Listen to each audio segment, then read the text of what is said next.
मेला विकास समितियां बना देते हैं, एडमिनिस्ट्रेशन होता है, लेकिन होता कुछ नहीं। होता क्या है? SHO suspend.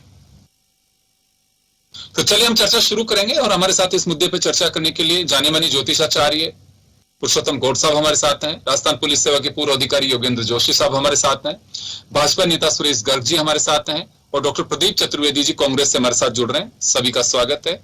मैं आप सभी लोगों को एक बात जरूर कह देना चाहता हूं, हमारा मंच, हम सियासत से जुड़े हमारे गेस्ट जो हैं उन्हें जोड़ जरूर रहे हैं, लेकिन ये मुद्दा सियासी मुद्दा नहीं है। किसी की भी सरकार हो, किसी भी राज्य में हो, हमें उन घटनाओं से सबक लेना चाहिए। हम दुरुस्त कैसे कर सकते हैं, जिम्मेदारी तय होनी चाहिए, इसे खारिज नहीं कर सकते, लेकिन वास्तव में उन जिम्मेदारियों के बाद क्या हम ये कहीं कुछ कह सकते हैं कि हाँ दोबारा ऐसा नहीं होगा? घटना के बाद घटना, घटना के बाद घटना अगर ऐसा होती है तो मुझे लगता है लापरवाही है, और लापरवाही नहीं, घोर लापरवाही है।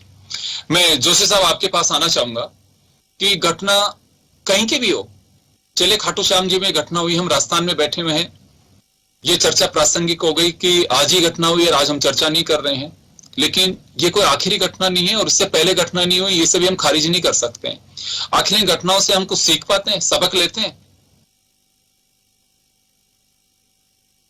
अनम्यूट करिए सर, म्यूट है। जोशी साहब म्यूट किया हुआ है आपके यहां से।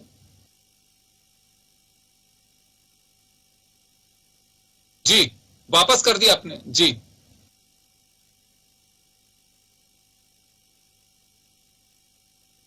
बस एक बार, हाँ जी जोशी साहब।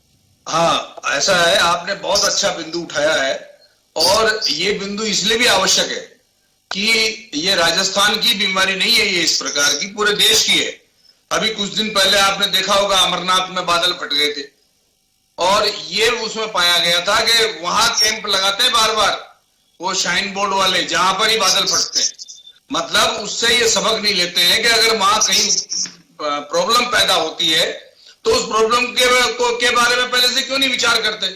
इसी तरह से अपने यहाँ कई सारी यात्राएं होती है, बाबा रामदेव की यात्रा होती है, खाटू श्याम जी की होती है, सालासर जी के यहाँ होता है, सभी जगह मेले भरते हैं, गलता में भरते हैं और दुनिया जगह है। और सारे मेलों के भरने के संबंध में पुलिस एक्ट में भी प्रावधान है कि आपको क्या क्या करना चाहिए, पुलिस को क्या करना चाहिए, प्रशासन को क्या करना चाहिए, इनके बारे में इस तरह आदेश भी बार बार जारी किए हुए हैं।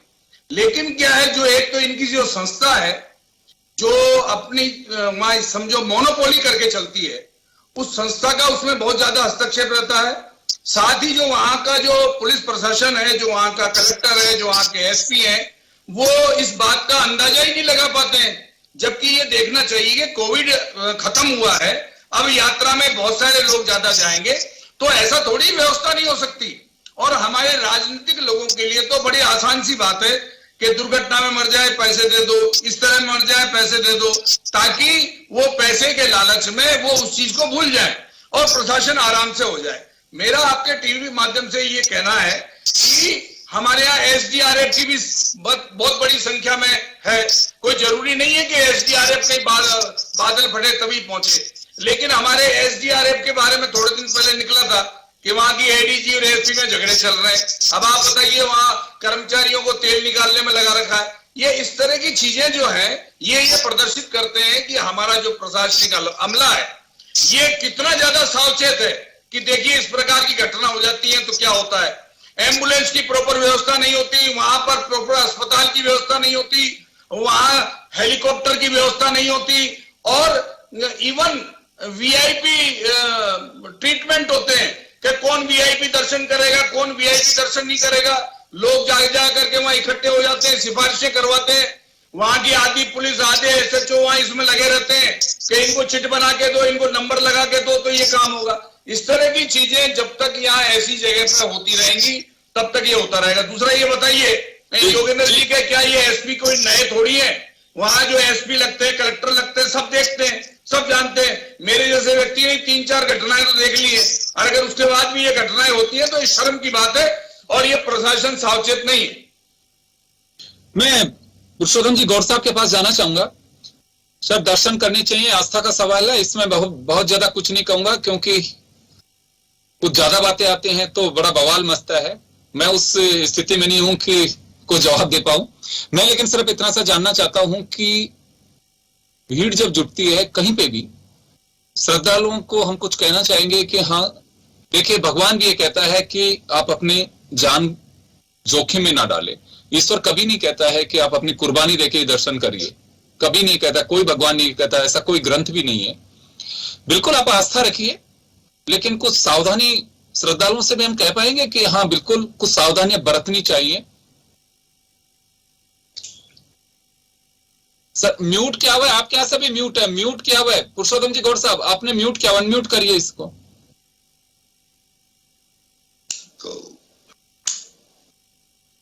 आपके यहां से म्यूट किया हुआ है, वो अनम्यूट हो तो आपकी आवाज हम तक पहुंच पाएगी। जी, मैं जब तक प्रदीप चतुर्वेदी जी और हमारे साथ में गर्ग साहब जुड़े हुए हैं। जी देखिए, ये जो आप, मैं जो कहना चाह रहा हूं ये है कि आज भक्तों को ये 11 एकादशी के कारण भी, लेकिन कोई बात नहीं, सब वो तो सारे तो पर्व त्योहार सारे एक होते हैं, इसमें कोई समय की या कोई ऐसी पाबंदी नहीं होती कि हम बहुत जल्दी करेंगे तो बहुत अच्छा होगा, बाद में करेंगे तो अच्छा होगा। हमारा वैज्ञानिक दृष्टिकोण से भी, और हमारे देश में जब प्राचीन काल में धरती पर एक धनात्मक यानी पॉजिटिविटी ऊर्जा केंद्र के रूप में हम मंदिर को निर्माण करते थे, मंदिरों का प्राण प्रतिष्ठा करके बनाते आए हैं। और जो मंदिर होते हैं वो आकाशीय ऊर्जा के ग्रिड में होते हैं। जब भक्त मंदिर में जाते हैं तो नंगे पैर होते हैं, उनके शरीर में अर्थ होता है और अर्थ से प्रभावित होने लगता है। जब हाथ जोड़ता है तो शरीर ऊर्जा चक्र उसका चलने लगता है, और जब ऊर्जा चक्र प्रभावित होता है, एक्टिव होता है, तो आप देखिए देव प्रतिमा के आगे वो सिर झुकाता है और प्रतिमा से परावर्तित होने वाली पृथ्वी आकाशीय तरंगों को उसके मस्तिष्क पर आशीर्वाद के रूप में प्राप्त होती हैं। जो मैं कहना चाह रहा हूं कि मस्तिष्क पर स्थित आज्ञा चक्र पर जब प्रभाव डालती है तो वो कोई जरूरी नहीं कि सुबह डालती है या फिर वो दोपहर में या संध्या को या फिर एक साथ। आपकी श्रद्धा, आपका मन, आपका विचार सकारात्मक विचार धारा के साथ में दर्शन करें और धैर्य से करें। आप देखिए कोरोना काल के अंदर लोगों ने ऑनलाइन दर्शन किए। आप दूर से आज्ञा चक्र जब देखता है तो वो जरूरी नहीं कि दिल्ली पर जाने पर ही होता है।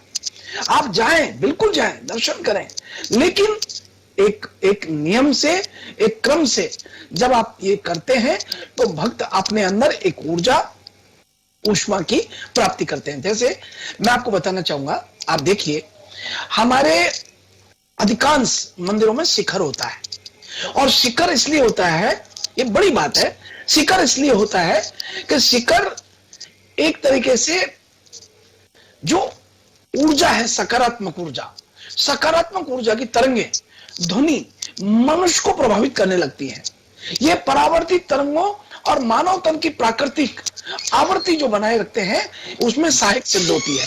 मेरा कहना है कि ध्वनि, प्रकाश, वायु सभी की तरंगे जो मिलती हैं सीधी रेखा में और चलती हैं तो वो प्रभावित करती है। मैं बात भीड़ की जानना चाह रहा हूँ, जो तो मैं वही कहना चाह रहा हूँ, जो सैलाब उमड़ पाता है वहां पे वो रहना चाहिए, अच्छी बात है, नहीं अच्छी बात है। बात सावधानी की बात, ये कहीं लिखा हुआ है कि पहला आप दर्शन नहीं करेंगे और वहां पे जिस तरह से भीड़ होती है। अब देखिए माँ वैष्णो देवी के दरबार में 1 तारीख को हर कोई भक्त चाहते थे कि माता जी के दर्शन करेंगे।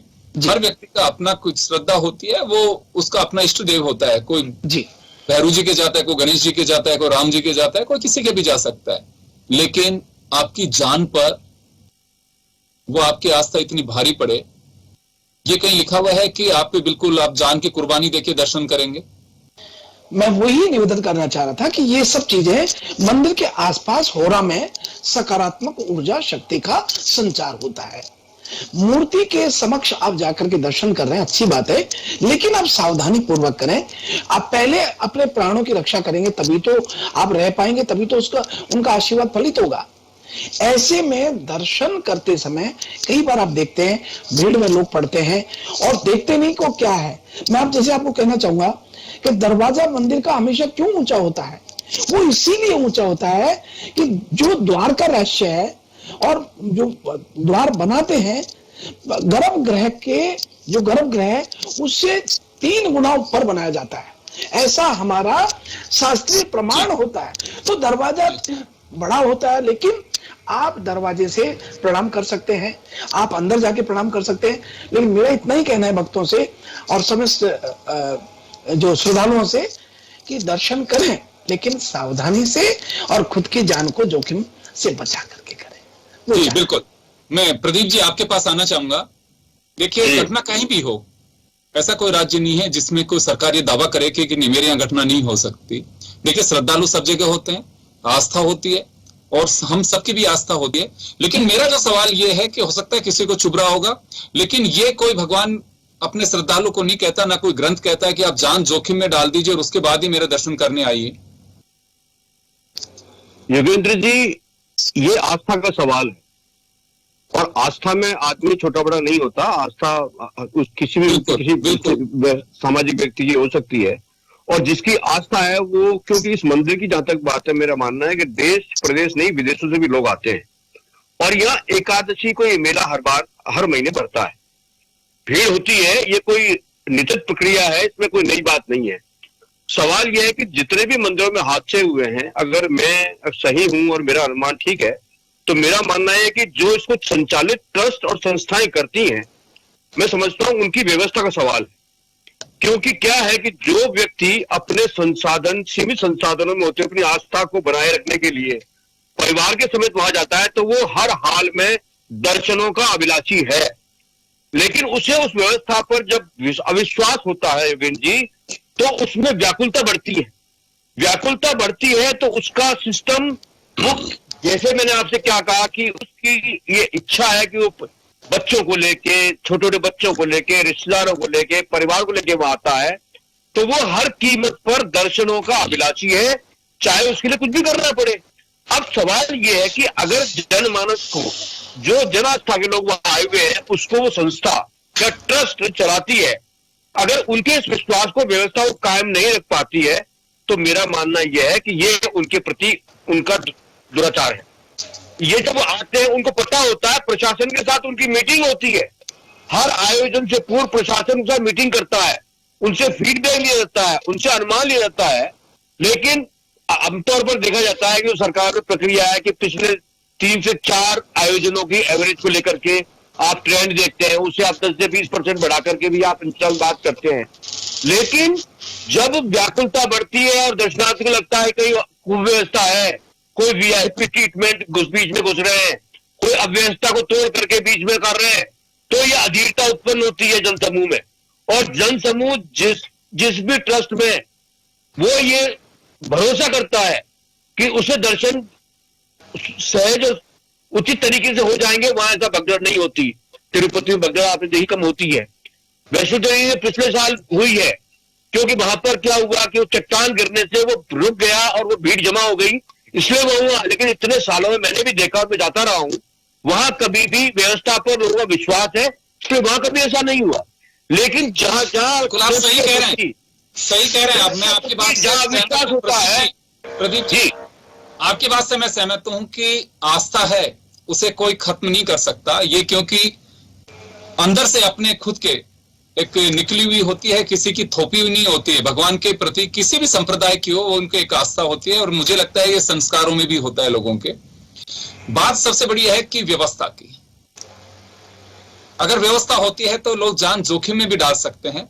लेकिन अगर व्यवस्था नहीं है तो मैं गुजारिश करना चाहूंगा कि आप अपनी सावधानी जरूर रखें, क्योंकि आपकी अपनी जान है, उस जान की कीमत सर्वोपरि है। मैं गर्ग साहब आपके पास आना चाहूंगा। देखिए, पहला हादसा नहीं है, उससे पहले हादसे नहीं, और आगे हादसा ऐसा नहीं होगा, इसी कोई गारंटी नहीं दे सकता। लेकिन एक तो हमारे यहाँ पे वीआईपी कल्चर, जैसे जोशी साहब ने कहा, और अभी जो बात निकल करके आ रही है, हर बड़े आयोजन स्थलों पर इस तरह की स्थितियां होती हैं, और कुछ हम लोग भी उसके लिए जिम्मेदार हैं। मेरा मतलब हमारा समाज, हमारे श्रद्धालु, हम ये मान करके चलते हैं कि हमारे पास में ताकत है, हमारे अप्रोच है, हमारे पास पैसा है, तो हम जुगाड़ कर लेंगे। जैसे अभी प्रदीप जी ने कहा कि जो दर्शन की अभिलाषा होती है, वो एक अहम भी होता है लोगों में कि नहीं हम कर लेंगे, कोई बात नहीं, उससे कहलवा देंगे, वो कर लेंगे, सभी करते हैं। तो ये क्या वास्तव में अभी वक्त है कि ये कल्चर खत्म करना चाहिए, या कोई अगर जारी रखना है तो इसकी कोई व्यवस्था हो? देखिए वीआईपी कल्चर है वो शुरू से हमेशा चलता आया है, लेकिन आज सबको पता है विश्व प्रसिद्ध खाटू श्याम जी विश्व प्रसिद्ध मंदिर है। एकादशी पे 5 लोग इकट्ठे होते हैं, ये पता है, वर्षों से इकट्ठे होते आए हैं, कोविड काल में नहीं हुए लेकिन वर्षों से 5 लाख लोग इकट्ठे होते हैं, ये पता है। तो ऐसे टाइम पे ट्रस्ट के साथ साथ प्रशासन की जिम्मेदारी होती है वहां पे व्यवस्था बनाए रखने की। तो आपने देखिए सुबह 5 बजे दर्शन होने हैं, प्रशासन को पता है कि रात भर से वहां पे भीड़ इकट्ठी हो रही है, तो क्यों पुलिस व्यवस्था कहां चली गई थी? कलेक्टर और एसपी क्या कर रहे थे? आपने ट्रस्ट को तो दे दिया, दोषी ठहरा दिया कि भाई ट्रस्ट की व्यवस्था है। अरे भाई ट्रस्ट की व्यवस्था अंदर हो सकती है लेकिन बाहर तो पुलिस की व्यवस्था होती है। तो पुलिस की व्यवस्था न होना एक तरीके से सरकार की पूरी लापरवाही है। देखो सबकी आस्था है और आस्था में हर आदमी ये चाहता है कि पहले मैं दर्शन करूं, सुबह 5 बजे जैसे ही पट खुले भगवान के मैं दर्शन करूं और सबसे पहले भगवान को प्रणाम करूं। लेकिन उसकी व्यवस्था बनाना प्रशासन की जिम्मेदारी है, कलेक्टर एसपी की जिम्मेदारी होती है कि उसको व्यवस्था बनाए रखना। तो वो प्रशासन कहां चला गया? आप जब हादसा हो जाता है इसके बाद में एसएचओ को सस्पेंड कर देते हो। अरे सस्पेंड करने से कुछ नहीं होगा। पहले जब हर माह की 2 ग्यारस आती है हर महीने, और हर महीने मतलब भीड़ आती है, तो ये व्यवस्था का कहीं कहीं पे लापरवाही है और इसमें सरकार को ध्यान रखने वाली बात है कि भाई इस पर पूरी व्यवस्था बनाए रखे, आगे भी नहीं हो और जो हुई है उस पर कठोर कार्रवाई करें।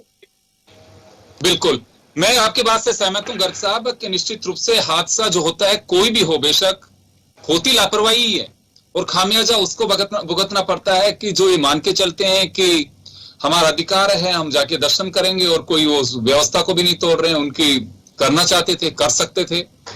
बिल्कुल कहीं ना कहीं व्यवस्था की खामी रही है और कोई तो लापरवाही है जिसकी वजह से ये हादसे होते हैं। पहला हादसा नहीं, इससे पहले भी हादसे हुए हैं, उनकी रिपोर्ट्स भी ये कहते हैं, कुछ की रिपोर्ट तो फाइलों में ही दफन हो जाते हैं, उनकी रिपोर्ट ही नहीं आ पाती है। मैं जोशी साहब वापस आपके पास आना चाहूंगा। ये तो सही है कि लापरवाही तो होती है, वो किसी भी हादसे में देख लिए कोई तो लापरवाही है, उसमें कोई बात ही नहीं है। लेकिन क्या वास्तव में कुछ इसमें रिव्यू होना चाहिए कि ऐसी जो घटनाएं हैं उनको सार्वजनिक किया जाना चाहिए कि हाँ ये घटना इस वजह से हुई, आगे ऐसा ना हो, थोड़ा ध्यान रखना चाहिए। योगेंद्र जी, अभी उज्जैन महाकाल में ये कांवड़िए जा रहे हैं, उसकी मैंने क्लिप देखी थी। उसमें वहां मंदिर ट्रस्ट वालों ने कर्मचारी लगा रखे थे, वो कांवड़ियों को खींच के फेंक रहे थे। अभी भी है मेरे पास वो क्लिप, मैं बताऊंगा आपको तो आप ताज्जुब कर जाओगे, ये क्या हमारे धर्म के साथ इन ट्रस्ट वालों ने मखौल नहीं मचा रखा। मैं खुद गया वैष्णो देवी, मैंने वो जो दर्शन है ना मूर्तियों के, बाबूजी दर्शन ही नहीं करने दिए, वो खड़े थे जिन्होंने खींच के जा पटका दूर। मतलब ये है कि भगवान तो इन ट्रस्ट वालों की बपोती है और इन लोगों ने सबसे ज्यादा आतंक मचा रखा है। मैं सब जगह गया, वैष्णो देवी गया, मैं उज्जैन महाकाल का मंदिर देखा, मैंने सब जगह देखे हुए हैं। लेकिन अगर मैं सूचना करके नहीं जाता, मैं थाने में सूचना नहीं करूं, तो ये तो पेल दे वहां बिल्कुल ही। इनकी ऐसी स्थिति है और इसलिए इस मोनोपोली को खत्म करना चाहिए और मोनोपोली खत्म करके पूरा का पूरा जो है प्रशासन के हाथ में होना चाहिए। और ये जिम्मेदारी होनी चाहिए कि कलेक्टर एसपी इस चीज के जिम्मेदार हो। मेरे को अभी एक थोड़े समय पहले कह रहे थे कि साहब कलेक्टर की क्या जिम्मेदारी है फलाना। अरे भाई नाम तो कलेक्टर रख लिया, नाम सुपरिंटेंडेंट रख लिया पुलिस का, बड़े बड़े नाम रख लिए, अधिकार दुनिया भर के इनके पास, लेकिन ये फेल। अब क्या करेंगे? वो 3 महिलाएं मर गई, अब उनके ले जाएंगे 5-5 लाख रुपए, उनको दे देंगे, चेक पकड़ा देंगे, चलो हो गया काम। अब उसमें गरीब भी होते हैं बेचारे। अब आप देखिए जैसे मान लो उदयपुर में हुआ तो उसको 50 लाख रुपए देंगे। ये क्या है? मतलब हमारा प्रशासन करने के अलावा इस जनसेवा में जुटा हुआ रहता है कि पैसे दे दो शांति हो जाएगी, पैसे दे दो शांति हो जाएगी। मैं ये कह रहा हूं, मैंने एक बार खाटू श्याम जी में आज से 6 महीने पहले टेलीफोन किया, तो आपको बताऊं मैंने एसपी को टेलीफोन किया, मैंने कहा वहां भगदड़ में एक परिवार फंसा हुआ है, आप मदद कर सकते हो क्या? तो एसपी बोले उन्हें कि मैं फुर्सत कोई नहीं, मतलब उसको बात करने तक की फुर्सत नहीं और परिवार फंसा हुआ है भीड़ में। हालात ये है हमारे पुलिस के। तो भाई ज्यादा पुलिस क्यों नहीं लगा देते आप? वहां एक एसपी से समझ 4 भेज दो, पूरा पीएचक्यू पुलिस हेडक्वार्टर पुलिस वालों से भरा हुआ है। बड़े बड़े अफसरों से भरा हुआ है, यहाँ बैठे रहते दिन भर। लेकिन न तो हमारे राजनीतिक व्यक्ति जो है, नेता है, जो शासन करते हैं, न तो उनको इस बात की कोई चिंता है कि यार कोई यहाँ इतना बड़ा मेला भर रहा है तो वहां दिखवाओ बाहर, यहां से किसी वीआईपी, किसी सेक्रेटरी को, चीफ सेक्रेटरी को, कोई एडिशनल सेक्रेटरी को वहां भेजो, वहां की व्यवस्था देख के आए। कुछ नहीं, कोई चिंता फिक्र किसी को नहीं है, सबको राजनीतिक। आज एक भी वोट इधर से उधर नहीं होना चाहिए। वोट के पीछे जान ले लेंगे, जान दे देंगे, वो कर लेंगे, लेकिन पब्लिक की सेवा के लिए ये कुछ नहीं करेंगे। इसलिए मेरा आपके टीवी माध्यम से ये है कि सभी राजनीतिक दलों को, चाहे वो बीजेपी हो, कांग्रेस हो, कोई भी हो, इन प्रशासनिक अधिकारियों पे लगाम लगाओ। ये प्रशासनिक अधिकारी आप लोगों के नेताओं की नहीं सुनते। कोई मंत्री चीखता चिल्लाता रहता, मैंने अभी देखे थे टीवी में, अभी अखबार में, उन्हें की मारी सुनाई कोई नहीं, वहां उदयपुर का विश्वेंद्र सिंह जी मेरी वो नहीं सुनते, राजकुमार जी बोल रहे मेरी वो नहीं सुनते। तो जब ऐसी स्थिति हो जाएगी शासन करने वालों की, जब ये लोग नहीं सुनेंगे तो पब्लिक ऐसे भुगतेगी जैसे ये भुगत रही है। इसलिए आपसे कहना है कि अगर इनको प्रोग्राम नहीं योगेंद्र जी, अगर ये कई मेला विशेला ये करना चाहें और अगर इनके बस की नहीं हो तो मैं राय दे दूंगा कि मेला करने से पहले, इस प्रकार के दर्शन कराने से पहले किन किन बातों का सावधानी बरतनी चाहिए। तो बहुत माइनर सी बातें हैं। जी गौर साहब, आपके पास आना चाहूंगा मैं। देखिए, मकसद हमारा भी यही है कि इस मुद्दे को कोई हाइप देना या उसकी वजह से हम सोचें कि कोई टीआरपी हासिल करना हो, ये बिल्कुल नहीं है। हम कोशिश करते हैं कि इन घटनाओं से हमें कुछ सबक लेना चाहिए। लापरवाही किसी भी स्तर की हो, लेकिन वो 3 जो जान चली गई हैं वो इस समाज के लिए, उस आस्था के लिए बहुत अनमोल है, जिसकी कीमत 5 लाख हो या 10 लाख हो कोई मायने नहीं रखती है। लेकिन दोनों तरफ से ही सावधानी की आवश्यकता है। मैं लेकिन आपका से जो मेरा सवाल होगा वो यही होगा कि ऐसी घटनाओं से क्या वास्तव में हमारे श्रद्धालुओं को भी, क्योंकि व्यवस्था बिल्कुल एडमिनिस्ट्रेशन की जिम्मेदारी है, वहां की ट्रस्ट की जिम्मेदारी है, पुलिस की जिम्मेदारी है, लेकिन भक्तों का भी अपना कुछ को ऐसा प्रोटोकॉल तय हो कि हाँ बिल्कुल हम कतारबद्ध तरीके से जाएं भगवान के दर्शन करने। जब आप सैकड़ों मील से आ गए हैं दर्शन करने के लिए तो प्रभु के जरूर दर्शन करके जाएं, वो किसी भी आस्था से जुड़ा हुआ मामला हो, लेकिन थोड़ा सा संयम रखें। और जो भक्त वीआईपी कैटेगरी में आने की कोशिश करते हैं उन्हें भी थोड़ा संयम रखें वो अपना एक, ताकि एक व्यवस्था बनी रहे, क्योंकि डिसिप्लिन तोड़ना मुझे लगता है कि इस तरह की घटनाओं को अंजाम देना, या फिर कहूं कि एक मूल जड़, ये भी एक कारण हो सकता है। देखिए आदरणीय, मैं आपको सबसे प्रथम तो ये बताना चाहूंगा कि लोगों का मन में, अधिकांश वीवीआईपी लोग जो होते हैं, वीआईपी होते हैं, उनके दिमाग में ये होता है कि गर्भगृह में जाकर के प्रवेश करें ताकि भगवान का देवीय ऊर्जा, देवीय शक्ति गर्भगृह के माध्यम से पूरे मंदिर में प्रभावित होती है। तो वो दर्शन के लिए गर्भगृह में जाते हैं। अब वहां बड़ा डिस्टर्ब होता है क्योंकि भीड़ बहुत ज्यादा होती है। तो ये वीवीआईपी जो मूवमेंट होता है, इसमें अधिकांश लोग वहां लगे रहते हैं, अधिकांश सभी लगे रहते हैं। लेकिन मेरा कहना है कि आप वीवीआईपी लोगों को और सभी श्रद्धालुओं को मैं यही कहना चाहूंगा, हमारी ज्योतिष साइंस कहती है कि गर्भगृह में जो ऊर्जा का संचार होता है वो पूरे मंदिर में प्रभावित करती है। तो जरूर नहीं कि आप गर्भगृह में करें, वो तो अर्चक ही प्रवेश का अधिकार जो होता है, सामान्य जन पूरे मंदिर के आसपास सभी जगह वो सकारात्मक ऊर्जा, वो आपकी जो ऊर्जा, कॉस्मिक ऊर्जा कहते हैं उसको, कॉस्मिक ऊर्जा का संचार पूरे मंदिर के पास रहता है। तो जरूर नहीं कि आप गर्भगृह से करें, बाहर से कर सकते हैं। मैं भक्तों से और श्रद्धालुओं से एक बात जरूर कहना चाहूंगा कि जब मंदिर में आप जाते हैं और जो श्रद्धा से आप गए हैं, क्योंकि भावे ही देवाविते तस्माद भावे ही कारणम, भाव से, विश्वास से जब मंदिर में जाते हैं तो आपको वहां अनुशासन बरतना चाहिए। और जब आप अपने एक अधिकारी के सामने अनुशासन बरतते हैं तो ये तो दुनिया का अधिकारी है, सबसे बड़ा देवाधिदेव है, उनके जब पास जाते हैं तो वहां भक्तों को अनुशासन बरतना चाहिए और अनुशासन में रहना चाहिए और अनुशासन से ही दर्शन करना चाहिए। और कोई ऐसा धक्का मुक्का करता भी है तो उसको हाथ जोड़ के अति विनम्र शब्दों में समझाने के प्रयास भी करें। इसमें क्या, भीड़ जब बहुत अधिक होती है तो परम आदरणीय मैं यही कहना चाहूंगा कि व्यक्ति के हाथ में नहीं होता और कई बार प्रशासन भी फेल हो जाता है अधिक भीड़ होने के कारण। तो मैं कोई प्रशासन या किसी को दोष नहीं दे रहा, मैं तो केवल वैदिक ज्योतिष की गहन जो बातें हैं कि मंदिर के दर्शन से क्या लाभ, कहां लाभ, गर्भगृह से क्या लाभ, बाहर से क्या लाभ, वो सब बताना चाहता हूं।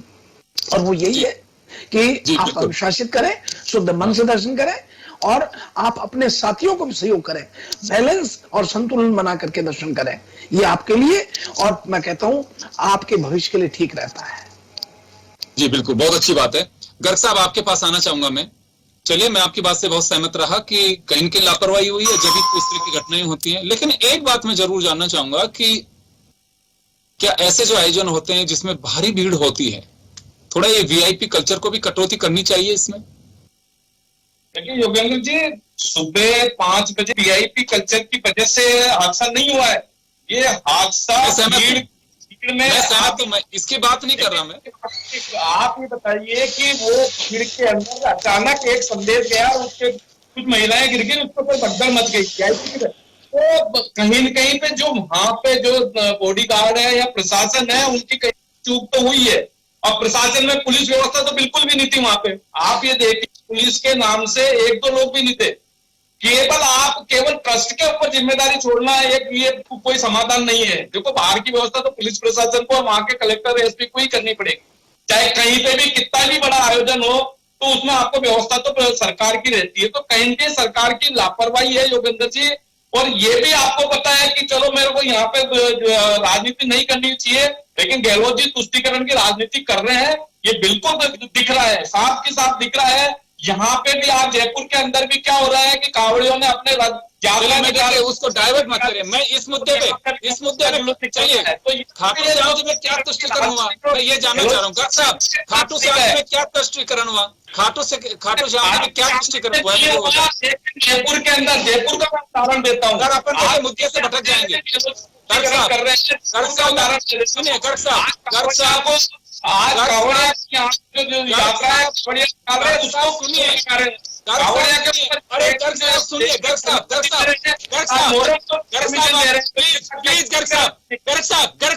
आप देखिए, डाइवर्ट मत करिए प्लीज, मुझे कतई पसंद नहीं है।